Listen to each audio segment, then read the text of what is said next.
do Conselho, em parceria com a Rádio Com.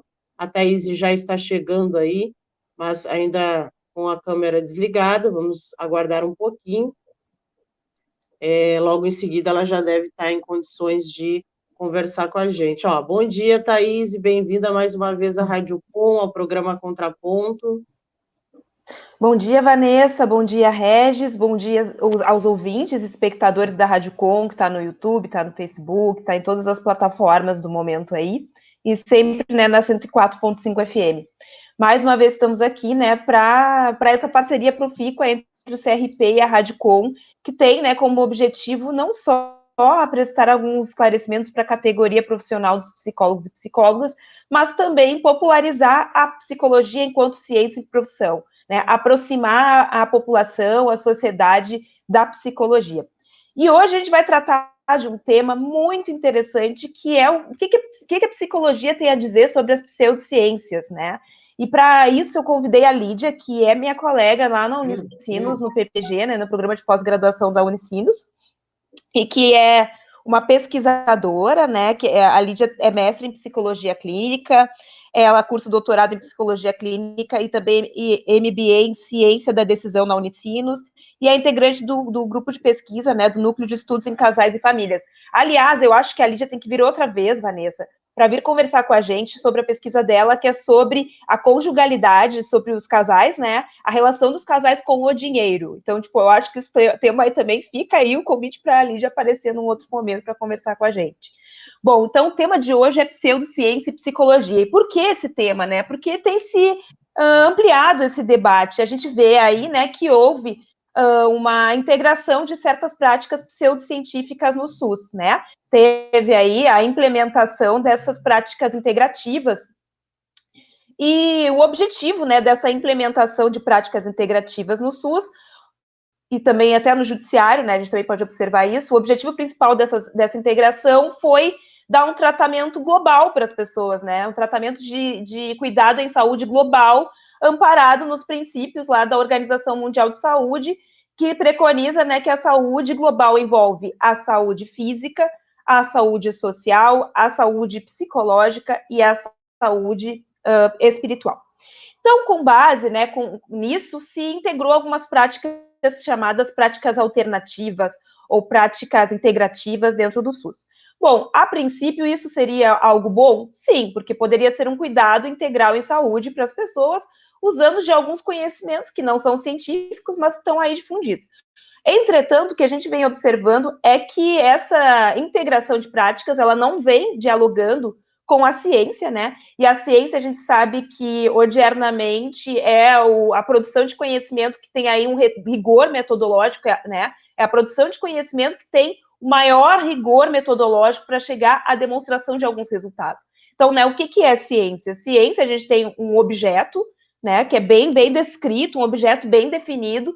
Esse objeto, a partir, né, dos métodos científicos, é estudado, a partir desse rigor, né, desses pressupostos científicos, esse objeto vai ser estudado a partir de um processo que é sistemático para se chegar à prova de algo ou à demonstração de algum resultado. Então, a gente vê que existe aí um rigor, né, na ciência que nos traz uma certa segurança quando nós vamos usar, né, dos resultados dela. E o que se tem observado é isso, que essas práticas integrativas, elas não vêm sendo robustamente pesquisadas, os impactos, né, dessa implementação no SUS não vêm sendo robustamente explorado, e isso é um perigo, porque, né, algumas dessas práticas, inclusive, têm pressupostos, premissas que vão contra a melhor ciência, né? Então, eu quero falar uma lista, assim, do que são essas práticas integrativas. Eu vou falar não só sobre as práticas integrativas, mas eu vou falar sobre algumas pseudoterapias, vou nomear aqui, para que as pessoas possam compreender o seguinte, né? Muitas vezes a gente acha que que aquilo é científico, né? Até porque às vezes são coisas que são discutidas na universidade e tal, mas aquilo não é científico, aquilo é pseudociência, né? Ou seja, tem aparência de ciência, mas não usa do rigor do método científico para se chegar a determinados resultados. E isso pode ser bem perigoso na medida em que isso pode produzir adoecimento para as pessoas. Então, eu quero falar aqui, né, alguma lista das pseudociências, sendo que algumas dessas pseudociências estão aí nas práticas integrativas do SUS. Vou listar aqui para vocês. Terapia de anjo, apiterapia, aromaterapia, a ionoterapia, ayurveda, biomagnetismo, terapia biomagnética ou terapia de par biomagnético, bioneuroemoção, psicobiodescodificação, biodescodificação, biopuntura, brain spotting, cirurgia psíquica, comunicação facilitada, constelação familiar, crânio sacral biodinâmico, terapia de cristal, cromoterapia, dieta alcalina, dieta macrobiótica, dessensibilização por movimentos oculares, florais de Bach, fototerapia, hidroterapia do cólon, hidratação colônica ou hidrocolonoterapia, hipnoterapia ou terapia hipnótica, homeopatia, iridiologia, irogenética, medicina antroposófica, nem sei falar, medicina homotoxicologia, medicina holística, microimunoterapia, terapia com artemísia, naturoterapia, medicina germânica, odontologia neurofocal, oligoterapia, terapia da urina, terapia do ozônio, programação neurolinguística, ou comumente conhecida como PNL, psicologia positiva, psicomagia, quiropraxia, reflexologia, reiki, cura entomogênica, cura por arquétipos, cura quântica, shiatsu, talassoterapia, técnica metamórfica, terapia ortomolecular, terapia radiônica, terapia laser, teta healing, toque terapêutico, sonoterapia. Então, a gente vê aí uma série de terapias, né, que são pseudocientíficas. É um problema a gente se utilizar dessas terapias? A priori, não. Não é um problema a gente usar essas terapias. Entretanto, a gente tem que ter consciência de que elas não são ciência, né? Elas são amparadas em outras fontes de conhecimento, como o senso comum, a astrologia também, né? É um tipo de terapia bastante... Eu adoro, eu sempre leio meu horóscopo todos os dias, mas eu tenho consciência de que isso não é científico, né? E que eu, como psicóloga, não posso me utilizar disso, por exemplo, né, na psicologia clínica para tratamento dos meus pacientes, porque o Conselho de Ética, né, no seu artigo 2º, lá na linha F do nosso Código de Ética, diz assim, que é proibido ao psicólogo prestar serviços ou vincular o título de psicólogo a serviços de atendimento psicológico cujos procedimentos, técnicas e meios não estejam regulamentados ou não sejam reconhecidos pela profissão. Então, o que a gente vem falar? A gente vem falar exatamente disso, né? Dessas coisas que não estão sendo regulamentadas, que não são reconhecidas pela psicologia enquanto ciência e profissão, que não são robustamente estudadas, que às vezes vão contra os princípios científicos e que vem aí, né, uma série de pessoas oferecendo. Aliás, a gente também vê, por exemplo, hoje pessoas se auto-intitularem psicoterapeuta sem ter nenhuma formação em saúde, por exemplo, né? A pessoa lá é terapeuta de cristais e está dizendo que é psicoterapeuta sem ser formada em psicologia, sem ser médica, sem ser terapeuta ocupacional, sem ser assistente social, enfim, sem ser qualquer uma dessas categorias que hoje a gente sabe que no Brasil, né, em outros lugares do mundo, estão ligadas à prática de psicoterapia, né, como uma prática difundida, né, ao redor do mundo. Então, é sobre isso que a gente vem conversar hoje, né? A Lídia é uma pessoa muito partidária da ciência, assim, né?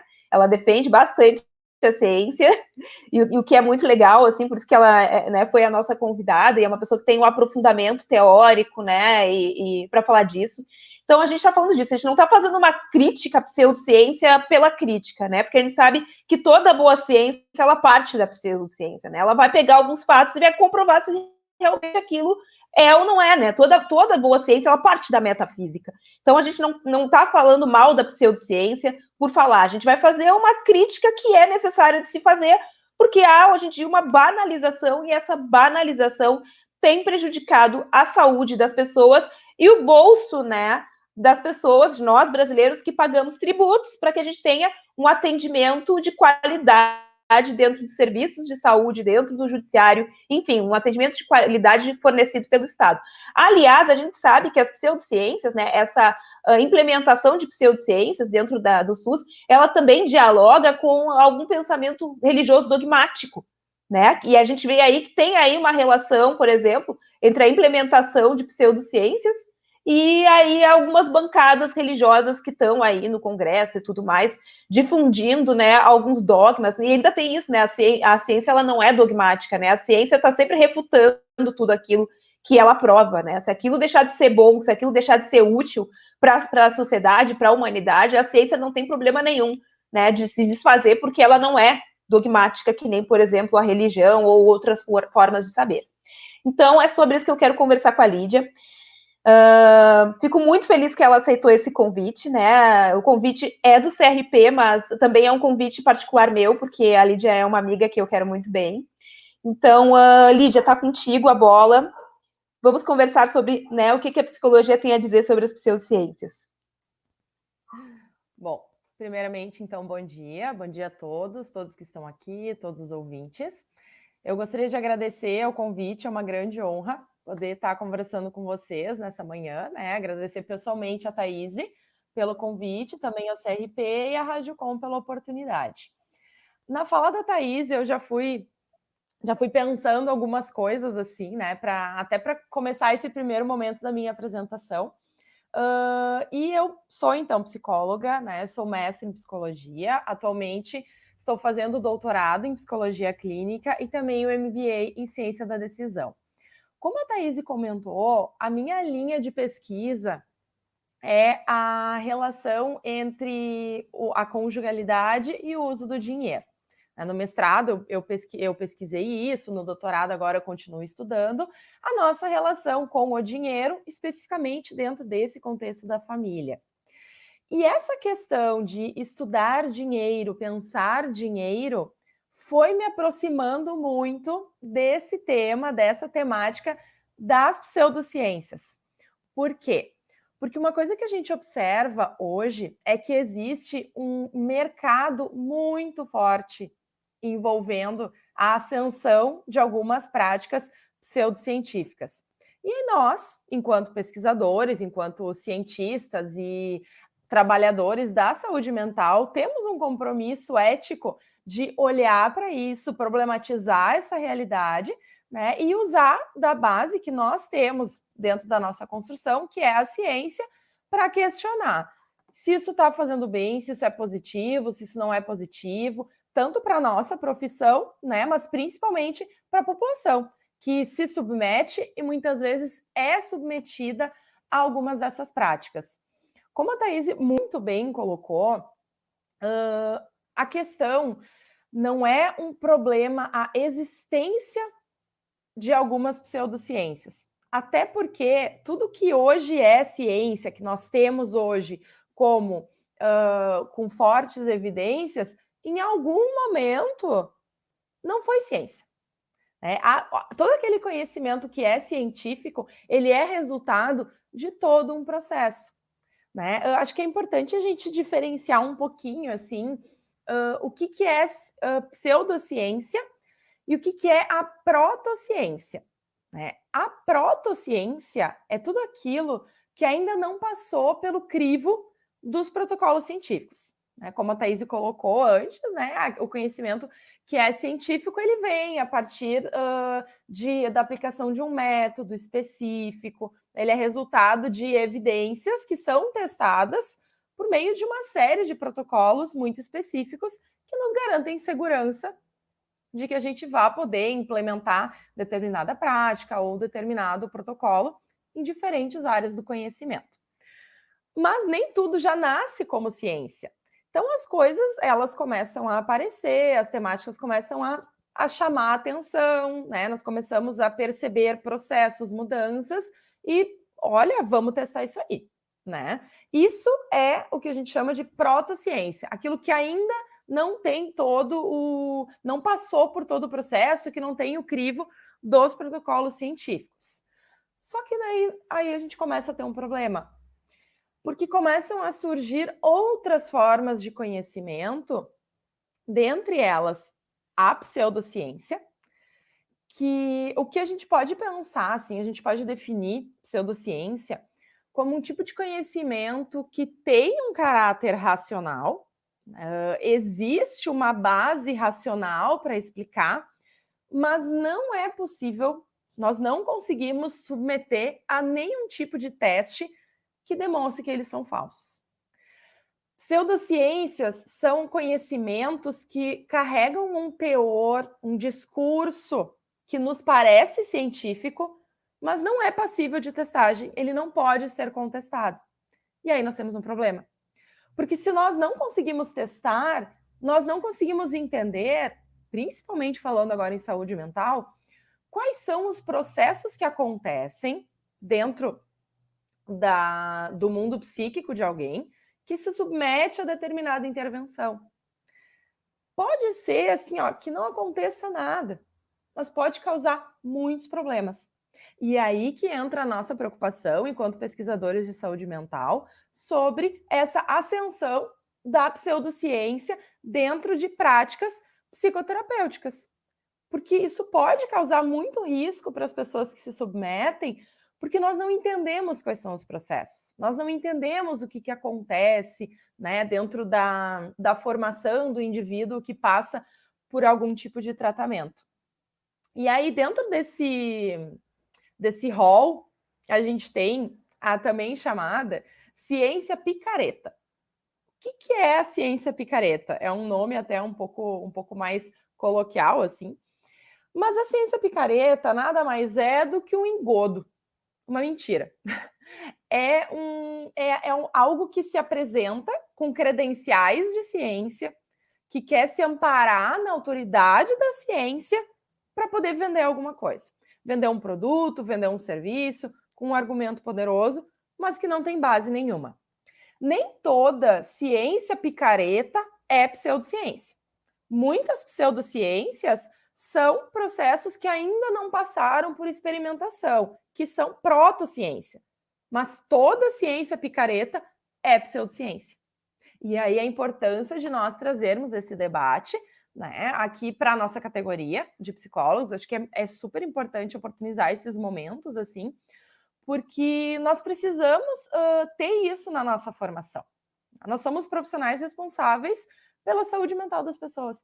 Nós sabemos como a saúde mental é algo que envolve muita complexidade, muita, e nós podemos causar problemas muito sérios, né, dependendo da nossa intervenção. Então, é muito importante a gente pensar sobre isso, a gente discutir, nós problematizarmos e também nos colocarmos, né, nos posicionarmos de maneira crítica em relação às práticas que nós implementamos ou não dentro do exercício da nossa profissão. Sempre, né, com um respaldo ético, profissional. Colegas, a gente precisa sempre olhar o nosso código de ética. Tudo aquilo que nós formos fazer ou formos deixar de fazer precisa estar amparado pelo nosso código de ética profissional. E, infelizmente, muitas vezes temos percebido que muitos colegas acabam, por vezes, não recorrendo ao código, ou não respeitando muitas regras, e o código existe por um motivo, né? Existe por uma razão, e a gente precisa respeitar. E dentro desse escopo da gente ter uma prática ética, uma prática técnica responsável, estarmos amparados na ciência.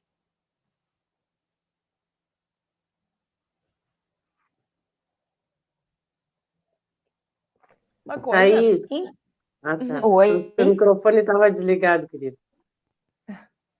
Ah, tá. Lídia, depois tu fala um pouco para nós sobre essas pseudociências que estão sendo muito difundidas, né, aliadas à prática profissional do psicólogo, né, e quais os lugares em que isso ocorre e qual a tua percepção sobre isso, assim, né? Porque a gente está falando, agora que a gente, né, acho que o pessoal já está sabendo mais ou menos o que é ciência, o que é protociência, o que é pseudociência. Eu adorei essa expressão, a ciência, né, como é que é? Picareta, ciência, né? Picareta. A pseudociência picareta. Porque tem muita picaretagem aí, a gente vê umas coisas que, meu Deus, assim, né? Faço sua autoestima voltar em 3 dias com 3 tapas na cara, né? É mais ou menos assim as técnicas que a gente vê difundidas aí, coisas bem absurdas, assim. E tem algumas coisas, né, alguns saberes e algumas práticas bem difundidos que o pessoal procura. Por exemplo, eu queria que tu falasse para nós sobre o coaching, sobre a constelação familiar, essas práticas, né, as terapias com cristais, sobre a terapia de vidas passadas, que são coisas bem difundidas aí, né, e que muitos dos psicólogos também oferecem esse tipo de serviço, assim, né. Então, queria que tu conversasse sobre isso conosco, né, esclarecendo para a população em geral também, né, não só para os nossos colegas, mas para quem, de repente, achava que isso era psicologia e agora vai descobrir que não, assim. Então, ou que não é, digamos assim, psicologia do ponto de vista... Bom, vou deixar tu falar. Fala um pouco para nós, pronto. Só lancei a bola, vou deixar a parte ruim para ti. Sim. Bom, primeiro, acho que é importante, assim, nós pensarmos que as práticas só existem e se sustentam porque existe procura, porque existe busca. Então, elas são atrativas, né? Nós temos a oferta de muitas práticas pseudocientíficas no mercado. Tu começaste falando da questão do SUS, das práticas integrativas, mas nós temos no mercado, né? Bom, na rede social, nós vemos profissionais de várias áreas oferecendo todo tipo de tratamento. E por que isso se sustenta? Por que isso acontece? Né? Pô, Lídia, mas é pseudociência, não tem evidências. Por que as pessoas continuam buscando ou muitas vezes continuam se submetendo a alguns tratamentos que a gente não tem evidência de segurança? Primeiro, é importante esclarecer que a pseudociência ela é muito atrativa. As pseudociências se sustentam porque as pessoas são atraídas por elas.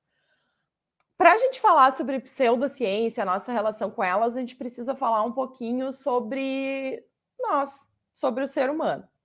O cérebro humano e todo o nosso organismo, todo o nosso corpo, ele funciona na busca pelo equilíbrio, pela homeostase e pela estabilidade. Um exemplo é o meu copo de água. Quem está acompanhando aqui pelo YouTube, pelo Facebook, quem está nos assistindo, está vendo que eventualmente eu tomo um gole de água. O que é isso? Eu estou falando, o meu corpo está desidratando e eu sinto uma necessidade de me reidratar. O que é essa desidratação? É o equilíbrio do meu corpo que saiu do equilíbrio. Então, o nosso funcionamento ele é constantemente em busca de equilíbrio, de estabilidade, de homeostase. E o nosso cérebro funciona exatamente da mesma forma. Nós precisamos crer em sistemas estáveis. Por isso que muitas vezes é mais fácil aceitar qualquer explicação do que nenhuma. Compreender o mundo que nos cerca, compreender as nossas relações, compreender o que acontece no mundo, é uma necessidade humana básica. E aí a gente já começa a entender um pouquinho por que muitas coisas se proliferam. Né? Nós vamos desenvolvendo durante o nosso desenvolvimento, durante a nossa vida, né? Nós vamos criando sistemas, redes, atalhos mentais para que a gente consiga compreender o nosso mundo, para que nós possamos fazer julgamentos, para que a gente consiga funcionar no dia a dia. Porque para nós lidar com a incerteza é uma das maiores dificuldades para o nosso cérebro, para a nossa cognição. E nesse sentido que a ciência ela é algo incômodo. Porque a ciência ela parte da incerteza. Né? Uma das principais características de um conhecimento científico é que ele seja passível de ser testado, de ser provada sua falsibilidade. Quando a gente tem uma pseudociência que ela envolve um discurso de certeza imutável e uma explicação única, isso de certa forma nos traz um alívio cognitivo, um alívio mental. Porque eu já tenho explicação. Aquilo já faz sentido. Eu não estou em dúvida, não existe questionamento. A ciência, ela é desagradável. Porque a gente nunca descansa, a gente nunca para de pensar. Quando a gente olha o mundo a partir de uma postura mais científica, mais pesquisadora. Nós, enquanto espécie, nós não fomos programados para lidar com a incerteza. Nós fomos programados para tolerar a certeza. para assumir uma postura científica, a gente precisa de flexibilidade, de ceticismo e de racionalidade. Ser flexível, ser cético e ser racional requer um esforço psíquico muito grande. E aí entra por que as pseudociências são tão atrativas, porque elas nos aliviam cognitivamente. Elas tiram de nós uma obrigação de avaliar, de olhar de forma crítica, de questionar e de racionalizar. Enquanto espécie, né, espécie humana, nós temos dificuldade assim de captar a realidade. Então a gente vai desenvolvendo crenças, né, para que a nossa existência, que o mundo faça sentido. Essas crenças, esses roteiros mentais que a gente vai formando, eles vão ficando muito automatizados dentro da gente. Então, primeiro, a gente acredita em alguma coisa, e aí depois nós vamos racionalizar aquilo que nós acreditamos.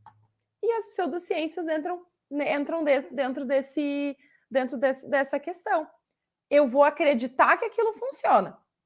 Para eu racionalizar qual é o processo, o que acontece, tem uma base teórica, existe segurança, eu vou precisar fazer um esforço cognitivo, um esforço mental.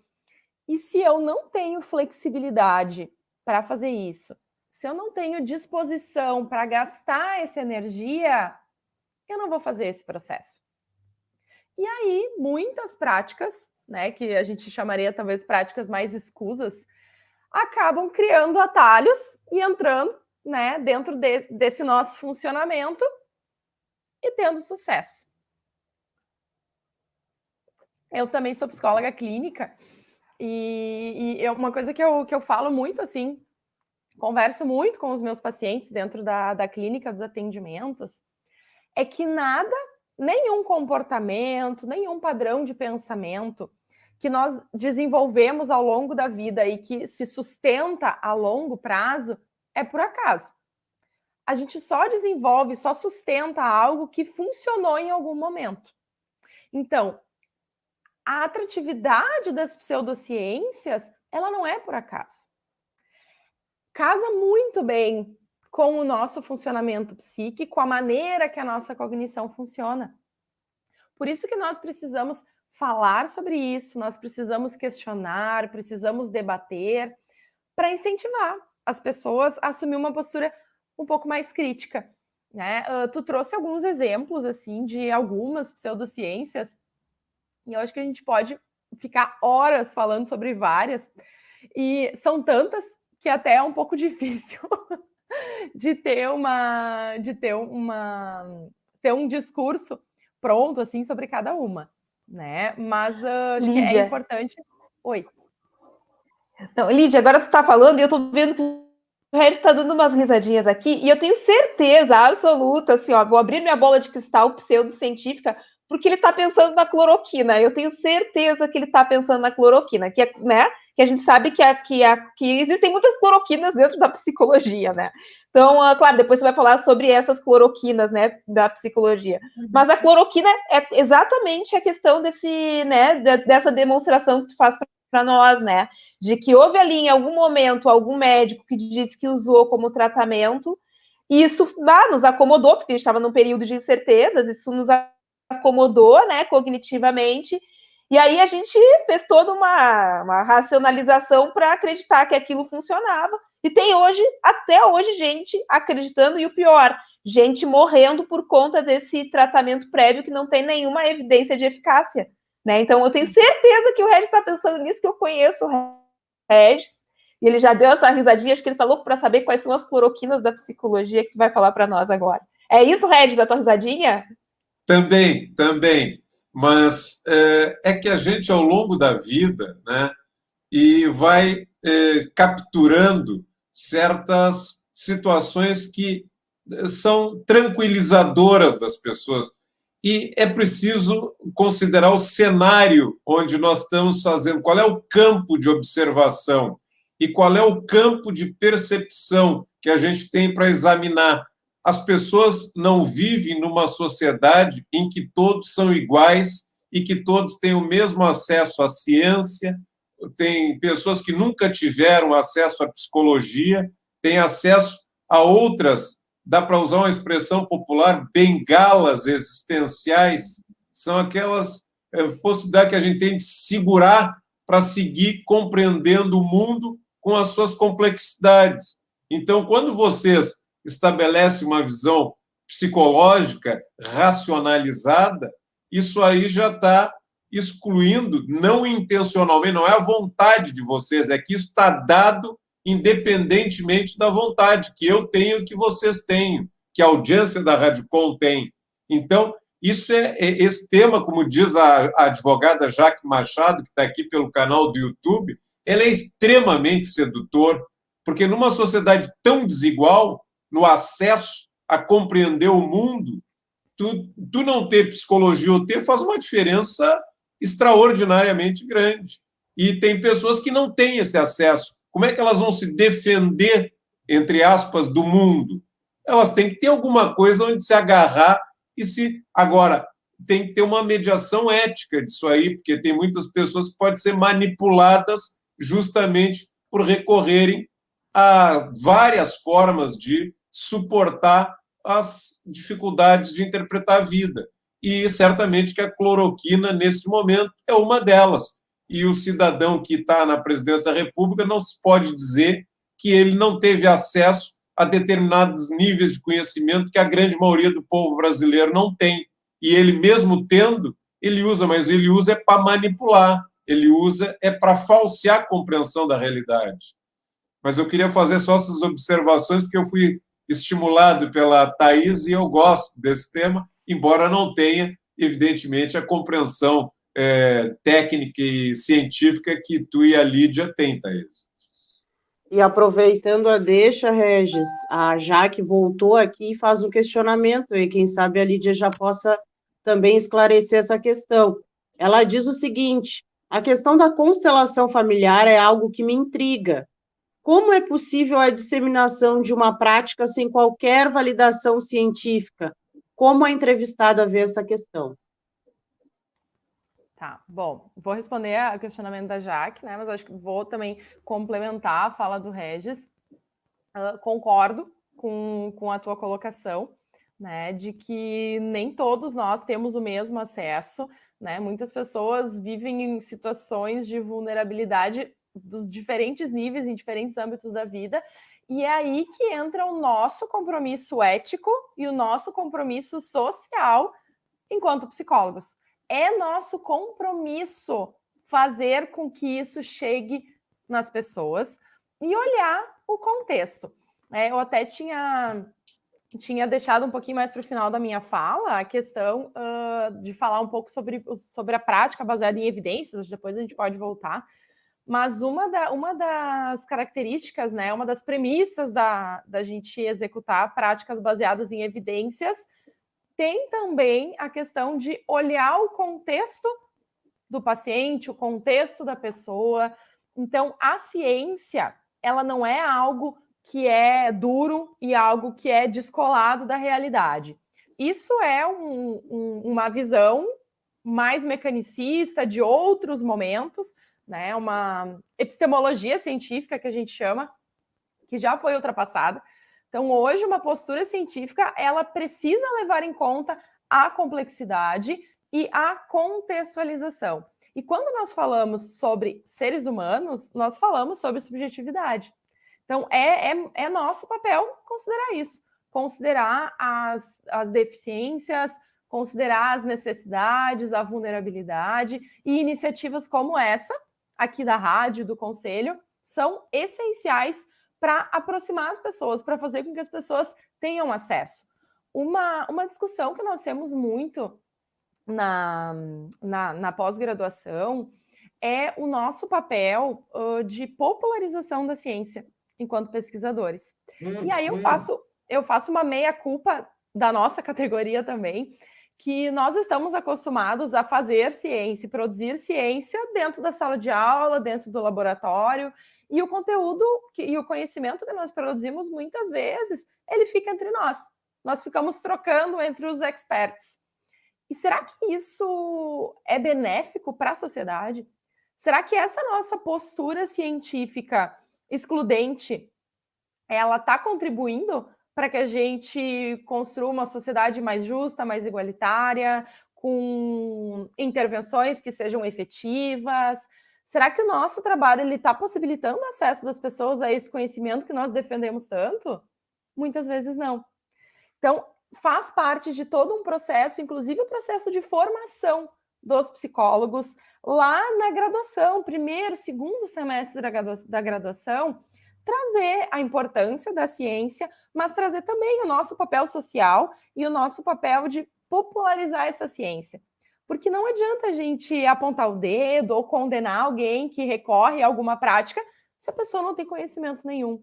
Então, é uma via de várias mãos, né? Todos nós temos responsabilidade nisso, todos nós estamos implicados, e é importante que a gente problematize também o nosso lugar de fala dentro desse processo, né? O que eu, enquanto pesquisadora, estou fazendo para que as pessoas racionalizem mais sobre isso? Né? O que eu, enquanto psicóloga, estou fazendo em relação ao conhecimento todo que é produzido com base na minha profissão? Então, é aquela coisa assim que não tem uma receita, não tem uma regra única de como agir, mas é no nosso dia a dia, nos espaços que nós transitamos, a maneira como nós nos posicionamos, as bandeiras que nós defendemos. É um processo cheio de complexidades e nós não estamos livres disso, né? Mas acho assim, concordo muito com a tua colocação, Regis. Acho que essas provocações, assim, elas são essenciais, né? Porque nós não estamos fora da sociedade, nós não estamos fora do contexto, nós estamos e nós fazemos parte do contexto. As nossas ações contribuem para que talvez essas pseudociências acabem tomando corpo, acabem assumindo tanto espaço.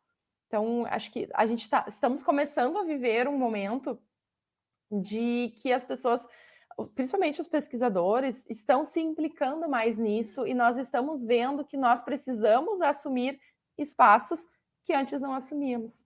A Thaís trouxe a questão da cloroquina e é inegável a transformação na popularização da ciência e no posicionamento de cientistas e pesquisadores desde o ano passado, em função de todas as questões da Covid.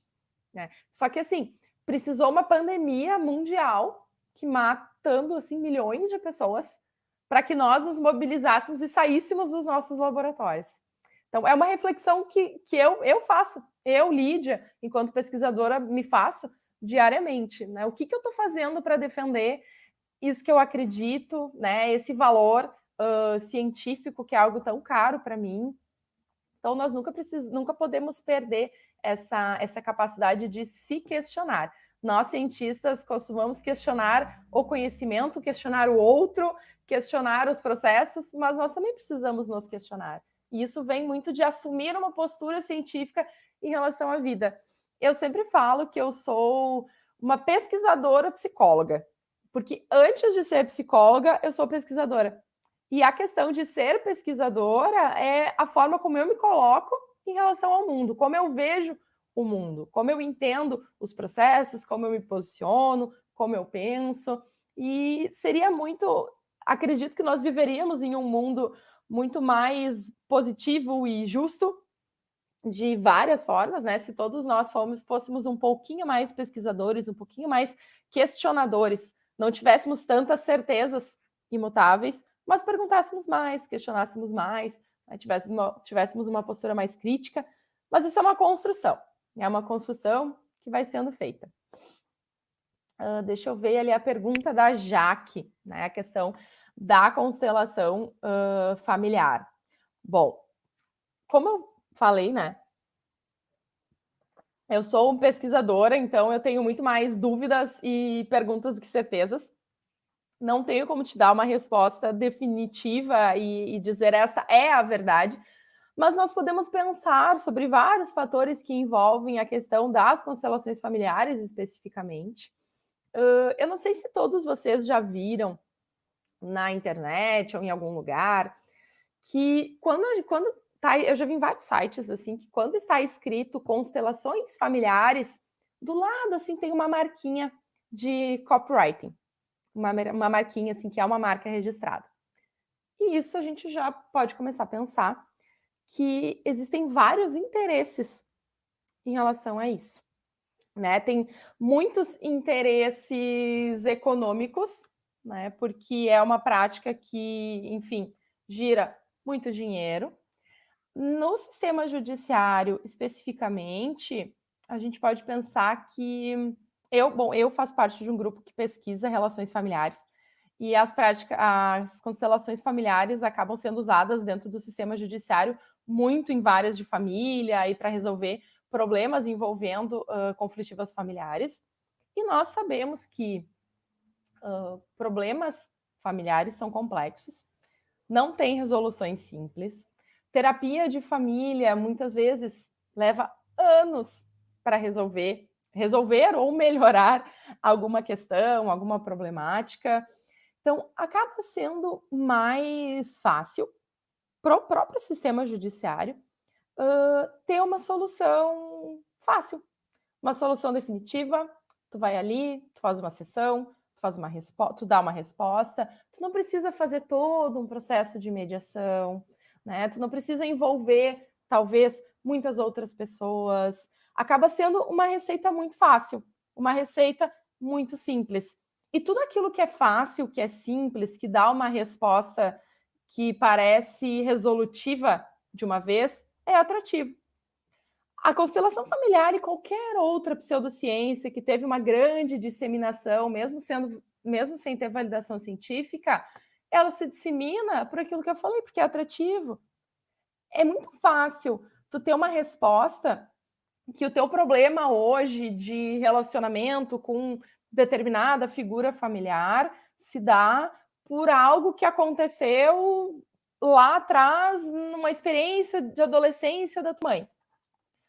A gente vai conseguir testar isso? A gente vai conseguir validar isso? É uma resposta que não tem questionamento. É uma resposta que a gente não consegue questionar. Então, acaba sendo mais simples eu aceitar isso e seguir vivendo a minha vida. Então, a constelação familiar, ela se dissemina porque ela é muito fácil, né? Fácil em termos porque existem muitos posicionamentos, muitas respostas e muitas coisas que são ditas, né? Respostas que são dadas que são super violentas até para a psique das pessoas. Muitos casos assim que nós ouvimos envolvendo, enfim, violação de direitos, abusos, que são casos muito sérios e precisam de intervenções muito específicas.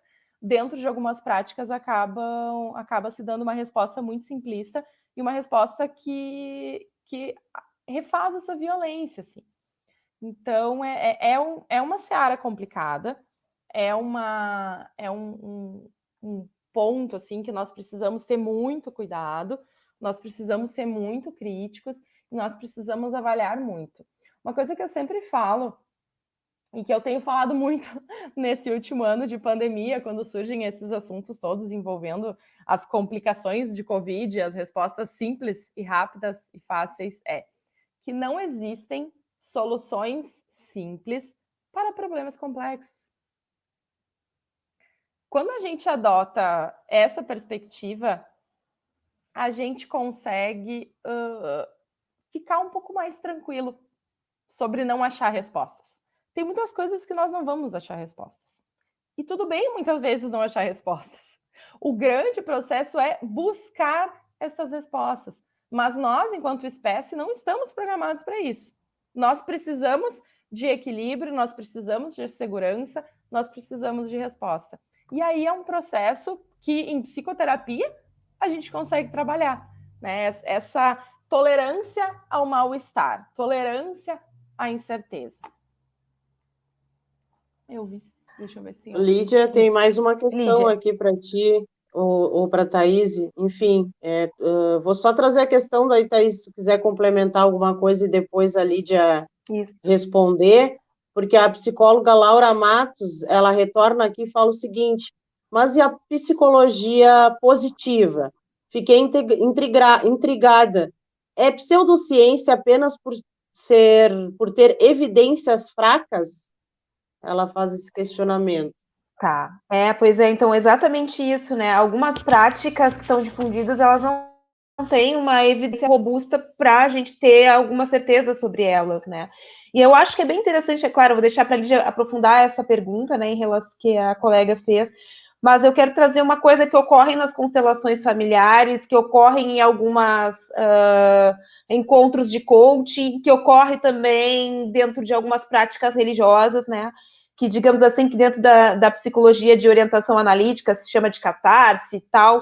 Mas o que eu quero falar para vocês? Eu quero falar para vocês sobre essa descarga de fortes emoções.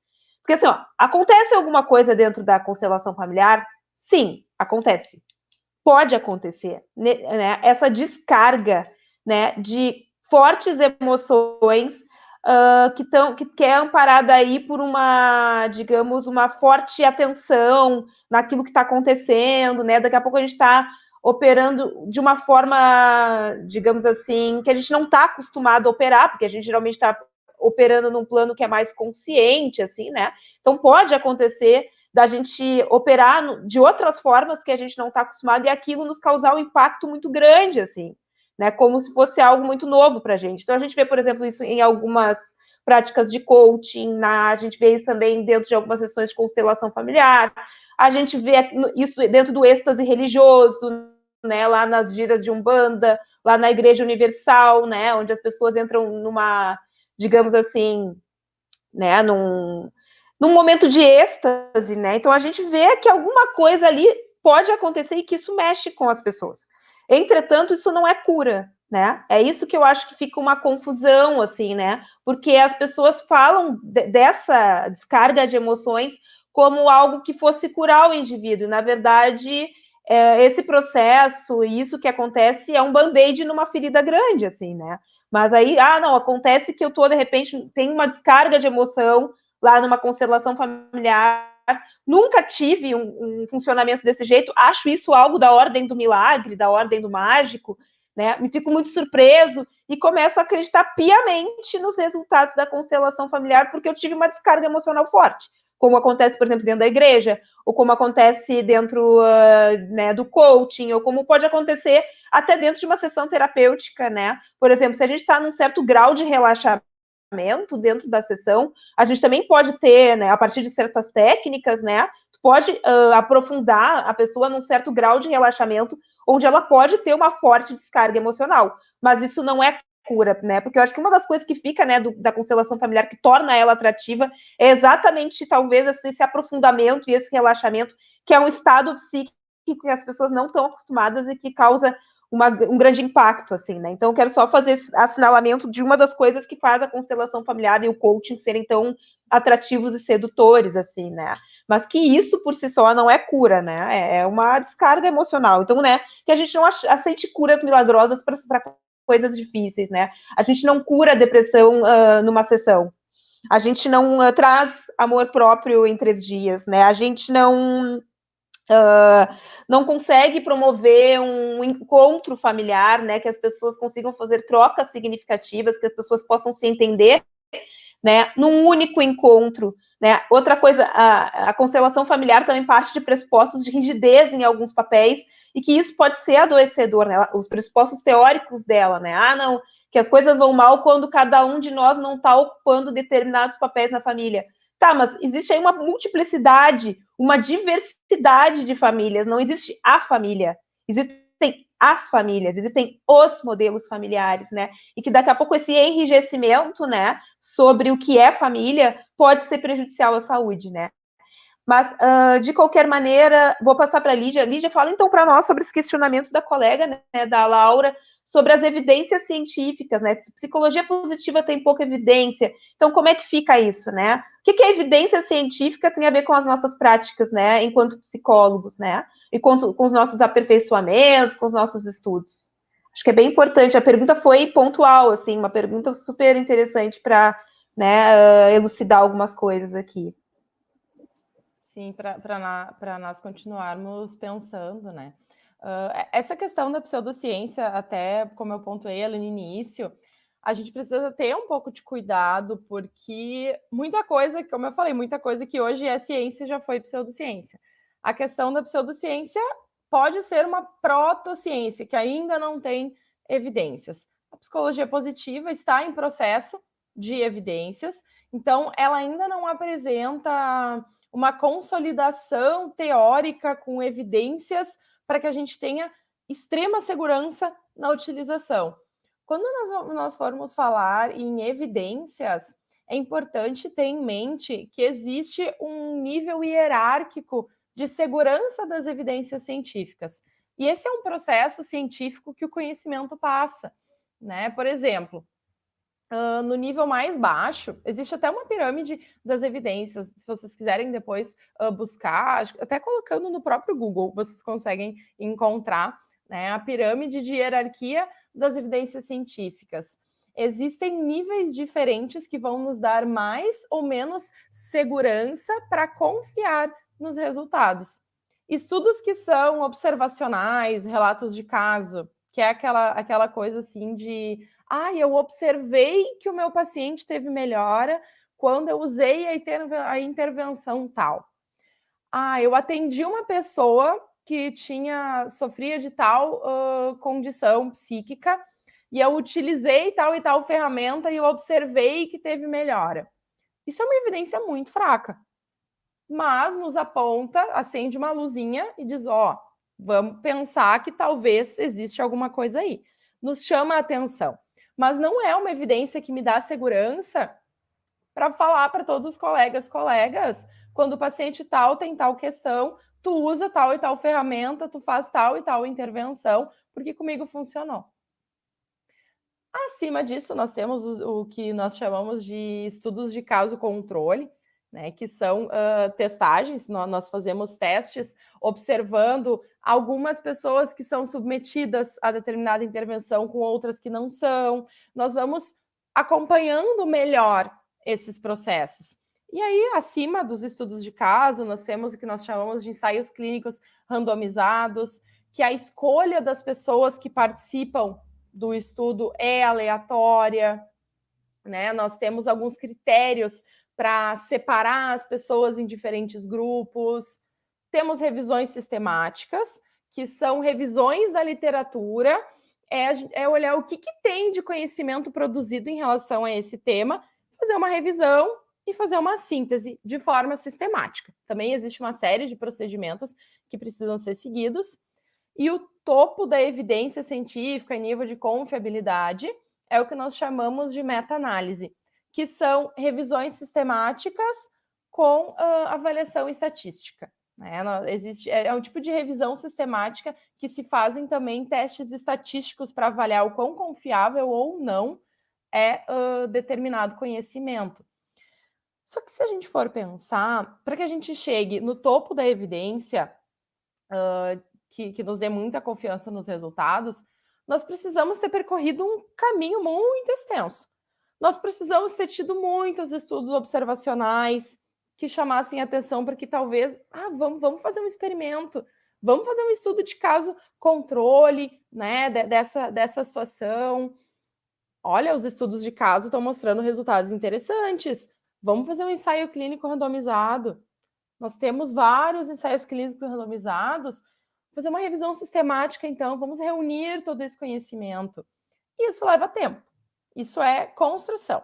Ciência e conhecimento é uma construção.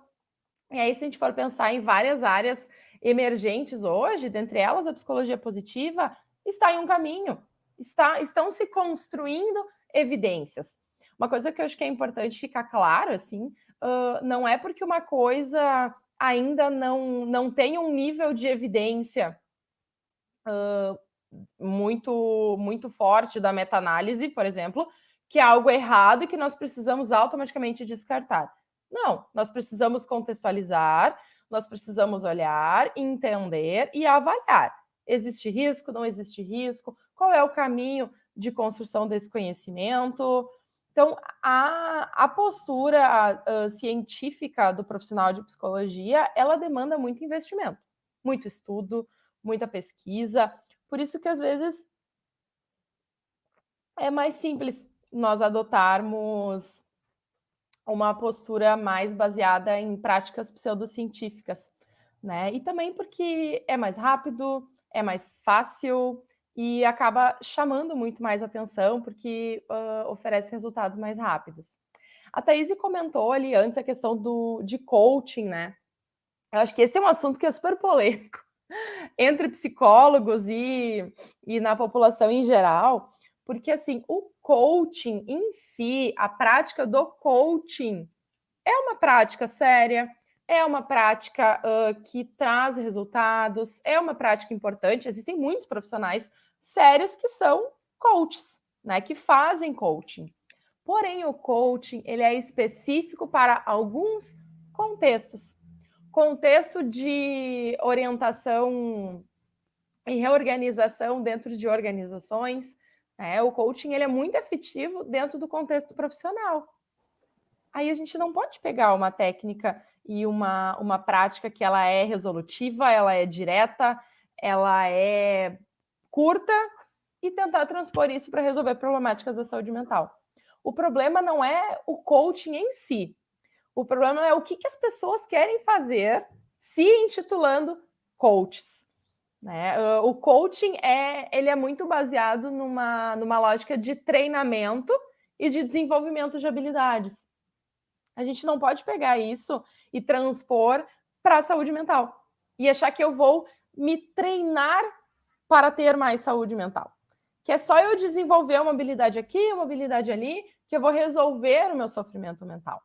Então, como tudo na vida, o problema é o uso que as pessoas fazem.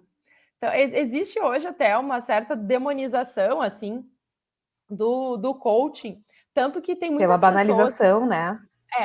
Pela banalização, totalmente, assim. Tanto que muitos profissionais, eu conheço profissionais que têm formação em coaching, que trabalham e que fazem um trabalho super sério, um trabalho muito bom, que não utilizam mais o termo e o título de coaches, porque já se banalizou tanto por profissionais antiéticos e que fazem coisas que não são certas e coisas erradas, que acaba prejudicando toda uma categoria.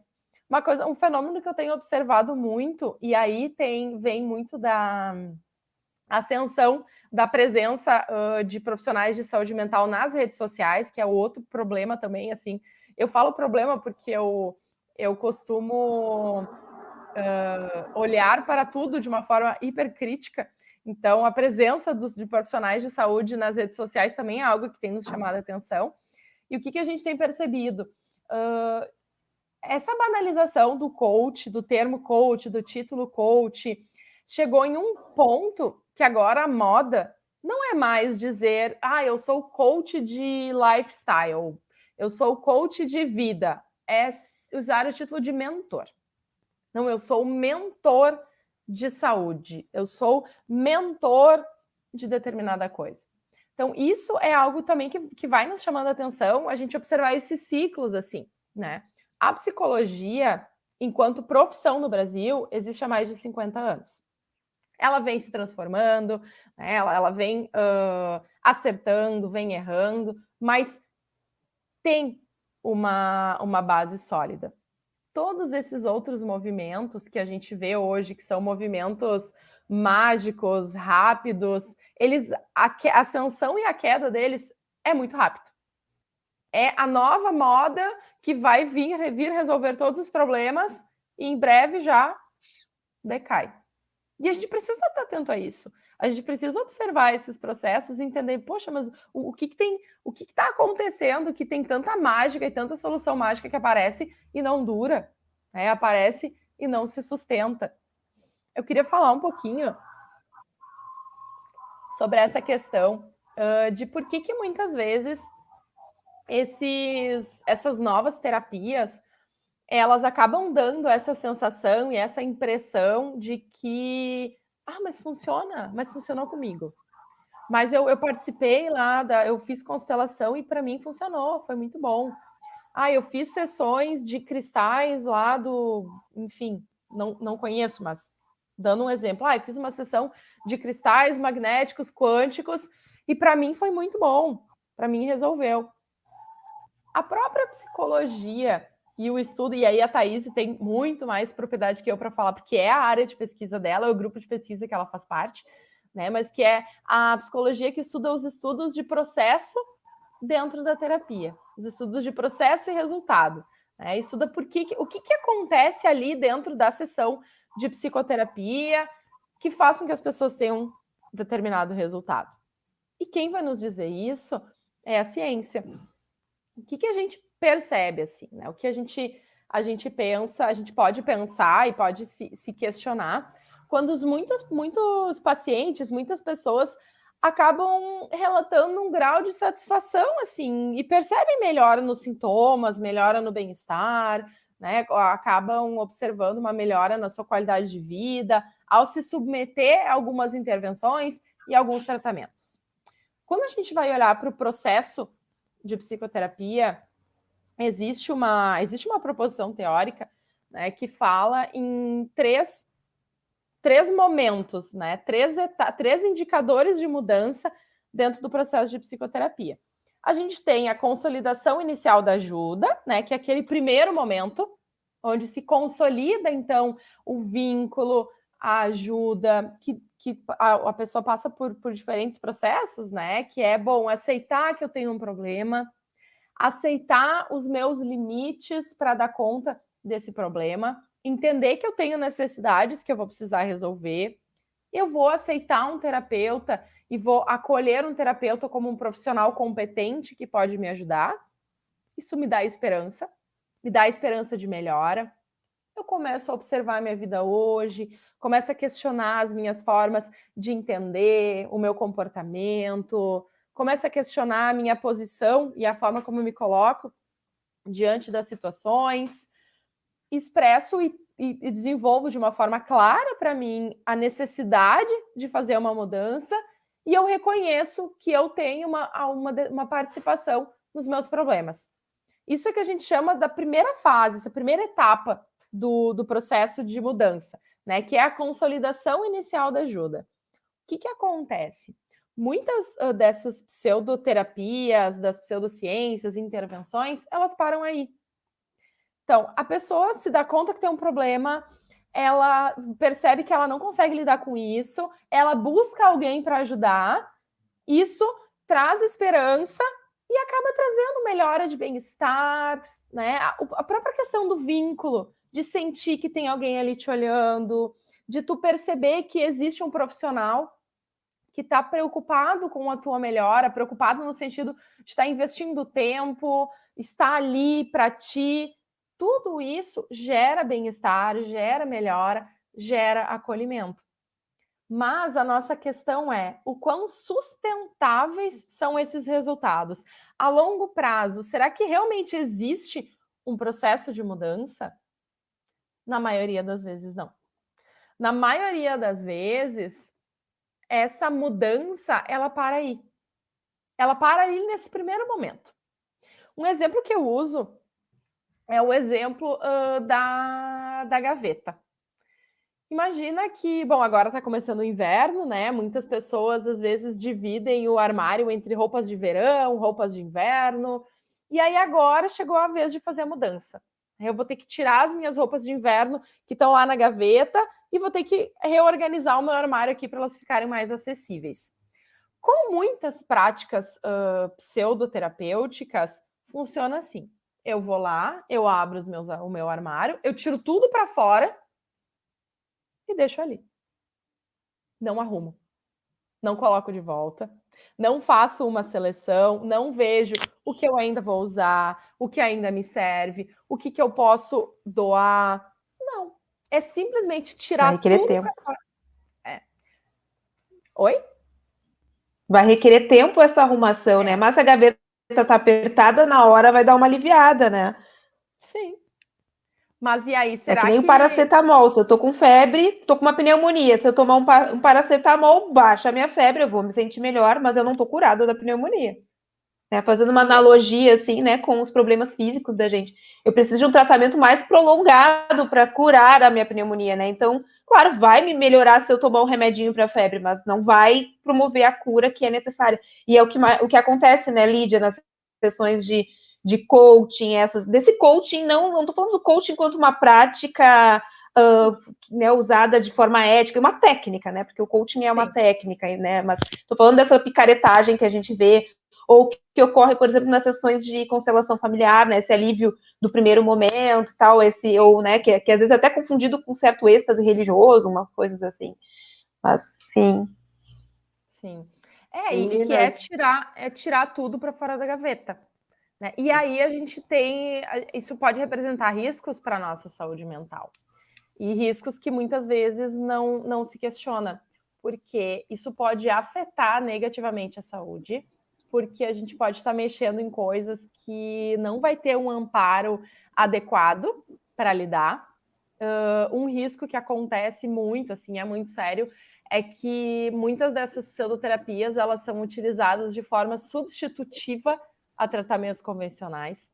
Então, por exemplo, eu passo por uma situação super traumática, que me deixa com muitas sequelas psíquicas, sequelas emocionais, e eu vou lá e eu busco uma pseudoterapia que vai me aliviar aquele desconforto no momento, e eu deixo de buscar um tratamento que possui evidências sérias, um tratamento que é consistente, que realmente vai dar conta de lidar com essas minhas necessidades. Esse, hoje, né, nós vemos e entendemos que é um dos maiores riscos.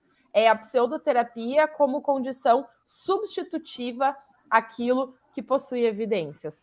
Pode interferir também negativamente na efetividade de tratamentos, muitas vezes quando é feito de forma concomitante, né? Existem casos de pessoas, enfim, que fazem psicoterapia com psicólogo e se submetem a outras práticas.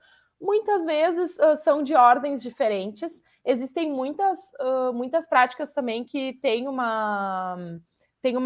são de ordem mais espiritual, por vezes. Então, acaba não conflitando, porém, muitas vezes conflita. Então, a gente precisa ter um cuidado muito grande com isso, assim. Sem falar que, na maior parte das vezes, não existe efeito benéfico a longo prazo, no sentido de mudanças consistentes. E, claro, sem falar outras que são comprovadamente fraudes e ciência picareta, que são desenvolvidas, são feitas só com fins mercadológicos, de consumo, né, para ganhar dinheiro. Né? O meu Para vender livro. O meu querido tema de pesquisa. Eu não gostaria de interromper, mas a gente já estourou assim o nosso limite de tempo. Nosso comentarista já está aguardando aqui para fazer o comentário de hoje. Mas esse tema rendeu muito, né? Como a gente viu aqui, várias pessoas também participando, comentando.